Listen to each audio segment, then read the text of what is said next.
is your lifestyle. What honor God has put upon you.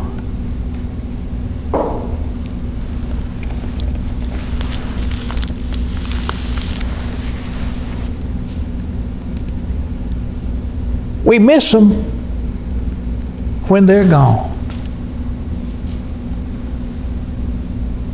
We look back and say, I wished I would have had done this. A preacher friend of mine who came to this church for a while, years and years in the ministry, his son would not go to church.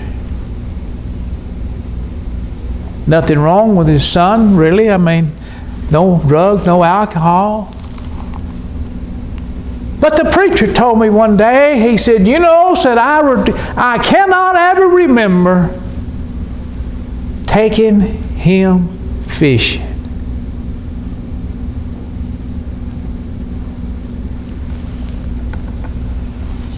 He told me that he had never, ever been baptized.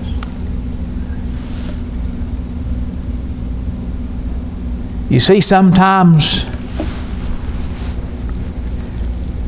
we need to take time for our family. It was said about maybe Billy Sunday or Billy Sunday, I think it is, the great evangelist who shook the nation, 1800s or something, still in the book, still preachers, still theologians quote him, that through his preaching, through his evangelism in all of the other countries, thousands came to know the Lord. But he never ever known his son did ever make a profession of faith. That's a case sometimes.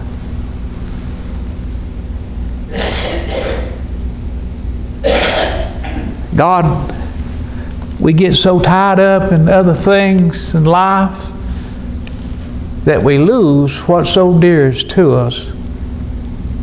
And that's being a father to our children. But it's too late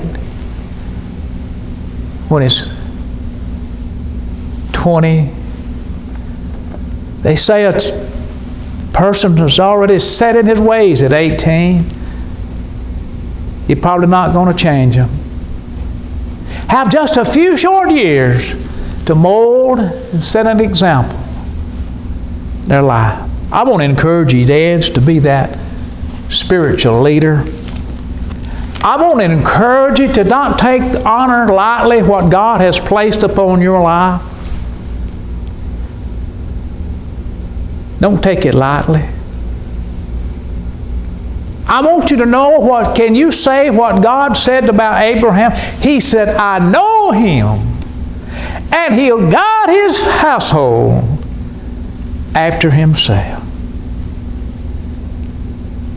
Joshua, you know the familiar verse, said, as for me and my house, we're going to serve the Lord.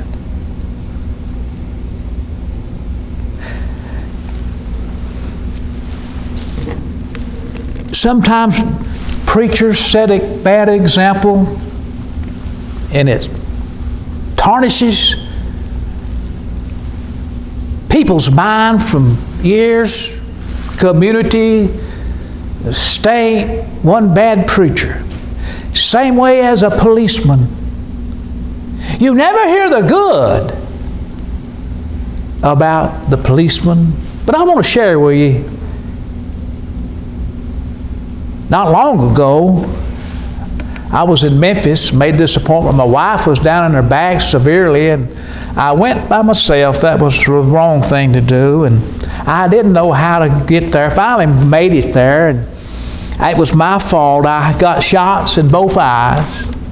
Why? I don't know.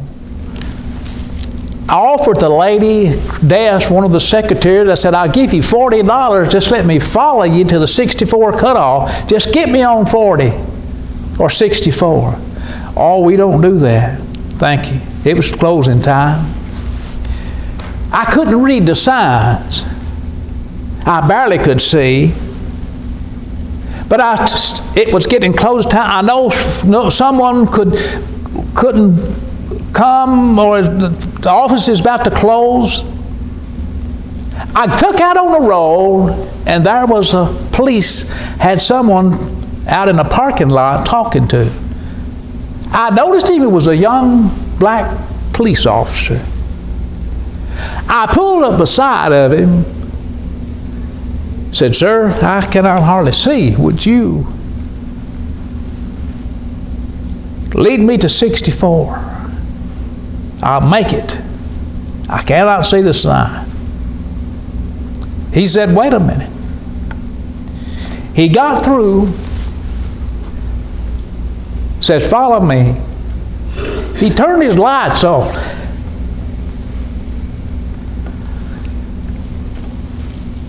He took me to 64. I tried to pay him. He said, "Oh."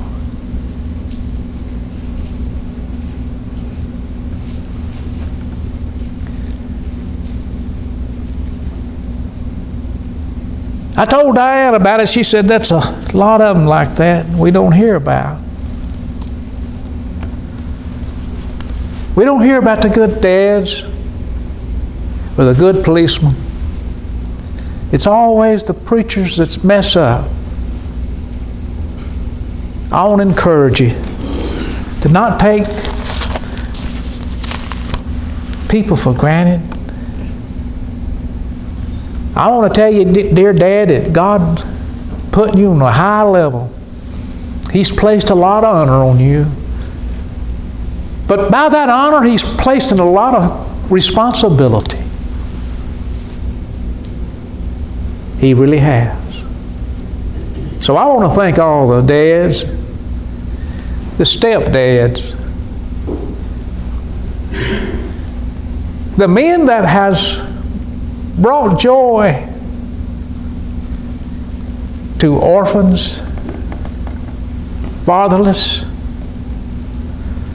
I want to give honor to those folks. I really do. Don't forget the stepdads. I asked a young man a question one day. I'm bad to ask a dying person questions. I'll ask them first. I said, will you let me ask you a question? They said, sure. Not knowing that they don't have long to live. I asked this young man, I said, I knew he had a stepdad. I knew he had a real father, biological father. I said, to whom do you love the most? He said, I love my stepdad the most. He said, I love my biological dad, but I love my stepdad the most. Thought I'd share that with you if you were a stepdad. We need to give honor to those who step in and rear someone else's children. We really do. Let's all stand together, please. Heavenly Father, we are grateful for the